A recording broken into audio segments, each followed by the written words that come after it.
underline. Omong dikit tapi nyelekit. Bersama Om Bob.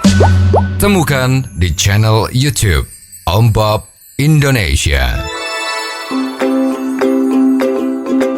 Om Bob, ada salah satu calon presiden 2024 yang ternyata dikirimi SMS cinta oleh Bawaslu karena berkampanye di tempat ibadah. Bagaimana Om Bob menggarisbawahi masalah ini?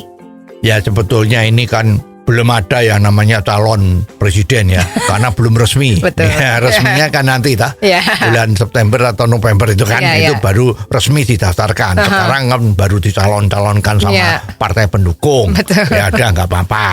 Ya karena statusnya sudah calon, wah resmi didukung, tapi walaupun belum didaftarkan, jadi masih bisa berubah ya. Nah, itu sudah mulai melakukan safari. Betul. Safari itu keliling-keliling di mana-mana ya. Bisa naik kereta, bisa naik pesawat pribadi, bisa macam-macam ya. Juga bisa beranjang sana ke kelompok sini, ya ke sekolahan ini, macam-macam, termasuk juga ke masjid ya. Nah, kemarin Bawaslu kan sudah menghimbau, katanya yang menghimbau itu juga ragu-ragu ya, karena bisa jadi Bawaslunya Jawa Timur atau Bawaslunya pusat atau ini semua agak bingung lah ya.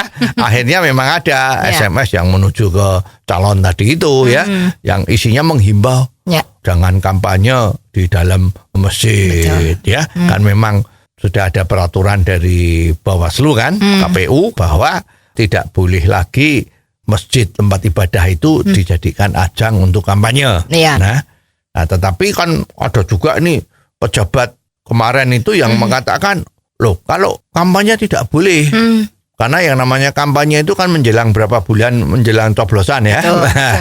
Tapi kalau misalnya itu sosialisasi partainya enggak apa-apa. Nah, jadi polemik lagi ya. Nah, ini kan jadi repot ya. Ya, sebenarnya aturan yang tidak bikin ribet nih yang seperti apa Om Bob? Ya, sekarang kalau memang misalnya ini ya, ada peraturan tidak boleh melakukan kampanye di masjid misalnya. Nah, itu terjemahannya apa? Detailnya itu apa? Nah, sekarang mengatakan saya tidak kampanye, tapi sama cuma ngomong saya punya programnya apa begitu ya. Nah, ini bedanya apa? Tan tipis. Lah, juga sanksinya apa? Sepertinya nggak ada sanksinya. Ya, ketegasan kayak apa yang namanya kampanye juga nggak ada. Ya, mestinya harus ditiru dari Arab Saudi. Ya, kemarin kan ada tokoh kita dari partai tertentu itu ya. Warnanya apa itu kan? Itu kan dia umroh ya. Dan di Arab Saudi sana di masjid itu dia mengeluarkan bendera partainya dia. Nah, itu kan ditangkap. Ya, beruntung ternyata bisa ada lobby-lobby sehingga itu dilepaskan. Di sana ada larangan betul bahwa masjid itu tidak boleh untuk kegiatan selain ibadah. Nah, sekarang di Indonesia kalau Bawaslu memang mau menegakkan dengan tegas dan apakah dia ada keberanian, itu harus berani mengatakan. Kayak apa yang dianggap tidak boleh di dalam masjid.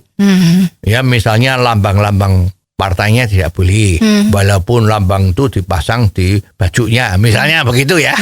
Yuk, nomor 2, tidak boleh berbicara soal partai. Nah, sosialisasi partai juga tidak boleh. Hanya diperbolehkan berbicara masalah agama.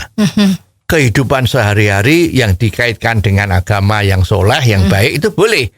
Tapi kalau udah bicara program dari partainya nggak boleh. Itu harus jelas. Jadi jangan cuma ngomong ini kampanye dan sosialisasi. Lebih bagus dijelaskan yang nggak boleh yang mana. Supaya jangan terjadi abu-abu. Kalau udah abu-abu, terus yang bicaranya keras yang menang ya. Yang minoritas yang diam padahal itu betul juga nggak menjadi kalah. Jadi ini harus tegas. Bukan cuma himbauan. Kalau himbauan cuma lewat surat cinta, lewat SMS, lewat WA itu ya nggak ada artinya. Ya kan, jadi mestinya harus tegas.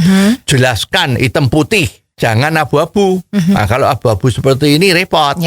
Lah, jalan yang terbaik soal masa kampanye ya, itu tadi kan masalah kampanye di masjid, di ruang ibadah ya. kalau soal boleh kampanye atau tidak itu sebetulnya nggak usah pakai aturan. Ya silahkan kampanye 5 tahun sebelum pemilu juga boleh.